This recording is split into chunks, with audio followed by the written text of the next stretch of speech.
জাতীয় ক্রীড়া পরিষদ কর্তৃক আয়োজিত ক্রীড়া হলে পেশা, পরিবার পাবে ভরসা, এই মূল মন্ত্রকে সামনে রেখে 129 জন ক্রীড়াবিদের হাতে স্মার্ট ক্রীড়া কার্ড তুলে দিয়েছেন প্রধানমন্ত্রী তারেক রহমান। রোববার সকালে তেজগাঁওস্থ প্রধানমন্ত্রী কার্যালয়ের শাপলা হলে এই কার্যক্রমের উদ্বোধন করা হয়। প্রধানমন্ত্রী ল্যাপটপের বোতাম চেপে সোনালী ব্যাংকের অনলাইন সিস্টেমের মাধ্যমে মনোনীত প্রত্যেক ক্রীড়াবিদের মোবাইলে 1 লাখ টাকা পৌঁছে দেন। উদ্বোধনী পর্যায়ে 20টি ডিসিপ্লিনের মোট 129 জন ক্রীড়াবিদকে এই সম্মাননা ও আর্থিক সুবিধা দেওয়া হয়েছে।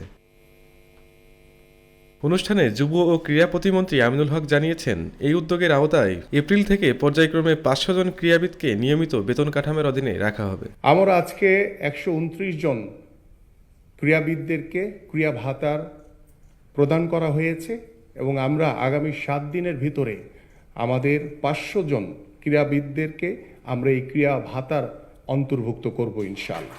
প্রতি 4 মাস অন্তর খেলোয়াড়দের পারফরমেন্স মূল্যায়ন করা হবে। যারা নিজেদের খেলার মান বজায় রাখতে পারবেন তারাই কেবল এই আর্থিক সুবিধা পাবেন। তৃণমূল থেকে প্রতিভাবান খেলোয়াড় তুলে আনতে এবং খেলোয়াড়দের আর্থিক নিরাপত্তা নিশ্চিতে এই কর্মসূচিকে দেশের ক্রীড়া ইতিহাসের একটি যুগান্তকারী পদক্ষেপ হিসেবে মনে করছে সংশ্লিষ্টরা। আমরা আজকে এমন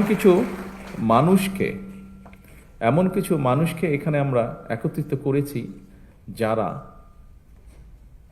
সম্পূর্ণভাবে অরাজনৈতিক, কিন্তু এই মানুষগুলো দেশের জন্য বিরাট সুনাম বয়ে নিয়ে এসেছে এবং এই সুনামটি তারা বয়ে নিয়ে এসেছে সম্পূর্ণভাবে তাদের নিজ যোগ্যতায়।